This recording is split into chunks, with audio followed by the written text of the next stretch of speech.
इस आदमी की सुपर पावर मुझे बहुत प्रभावशाली लगी। एक पुराने सोने की अंगूठी को उसने एक मूल्यवान आभूषण में बदल दिया। उसने अंगूठी को एक क्वार्ट्ज पैन में रखा, फिर थोड़ा बोरेक्स छिड़का, मशाल जलाई और लौ को जलते रहने दिया। जब तक सोने की अंगूठी पूरी तरह से पिघल नहीं गई, उसने जल्दी से इसे एक सांचे में डाला, इसे आकार में ठंडा होने का इंतजार किया। बाहर निकालने के बाद उसने जल्दी से इसे पानी में ठंडा किया, फिर इसे एक रोलिंग मिल में रखा, बार बार रोलिंग और आकार दिया। इस प्रक्रिया को लगातार दोहराया जब तक सोने की पट्टी एक मोटी शीट में नहीं बदल गई। उसने एक हाथ में शीट पकड़ी और दूसरे में प्लायर्स, बार बार इसे मोड़ा और आकार दिया। फिर उसने तैयार किए गए काले ओपल को यह देखने के लिए लगाया कि आकार सही है या नहीं। इसे काटने के लिए एक तार आरी का इस्तेमाल किया। पहले उसने गैप को वेल्ड किया, फिर दो गोलाकार आकृतियों को, एक बड़े और एक छोटे को, एक दूसरे के ऊपर रखा, किनारों के चारों ओर जलाया और वेल्ड किया ताकि इसे आकार दिया जा सके। ठंडा होने के बाद किनारों को काटने के लिए एक तार आरी का इस्तेमाल किया, विभाजक के साथ विस्तारित भागों को चिह्नित किया। सावधानी से एक मार्कर से रेखाएं खींची, इसे सटीक रूप से काटने और आकार देने के लिए एक तार आरी का इस्तेमाल किया।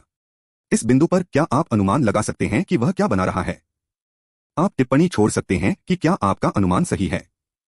उसने एकत्रित चांदी के स्क्रैप को एक क्वार्ट्ज पैन में डाला, लौ को जलते रहने के लिए एक मशाल का इस्तेमाल किया, फिर थोड़ा बोरेक्स छिड़का और जलते रहने दिया।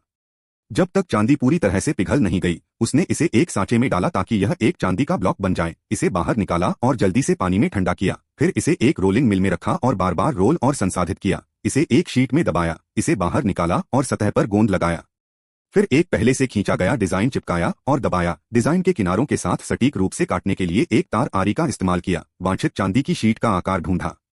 पहले सतह पर डिजाइन को जलाने के लिए एक मशाल का इस्तेमाल किया, फिर जल्दी से इसे पानी में ठंडा किया। इसे बाहर निकाला और इसे एक लकड़ी के ब्लॉक पर रखकर आकार में हथौड़ा मारा। इसे वांछित रूप में आकार दिया। फिर इसे एक साइजिंग स्टिक पर रखकर और आकार दिया। इसे एक अग्निरोधी पत्थर पर रखा और आकार देने के लिए गैप को वेल्ड किया। इसे बारीक रूप से चिकना बनाने के लिए एक हाथ की फाइल का इस्तेमाल किया। उसने दूसरी चांदी की शीट पर गोंद लगाया, पहले से खींचे गए डिजाइन को मजबूती से चिपकाया, फिर जल्दी से किनारों के साथ आकार काटने के लिए एक तार आरी का इस्तेमाल किया। काटने के बाद इसे अभी भी सावधानी से नक्काशीदार और तराशा जाना था। सतह की रेखाओं के साथ बारीक नक्काशी की गई। इसे एक अग्निरोधी पत्थर पर रखा गया और सतह के डिजाइन को जलाने के लिए एक मशाल का इस्तेमाल किया गया। ठंडा होने के बाद रेखाओं को फिर से आकार में बारीक नक्काशी की गई। आकार देने के बाद उसने मुख्य शरीर बनाने के लिए भागों को जोड़ा और वेल्ड किया। अंदर और बाहर के छल्लों को सावधानी से पॉलिश किया।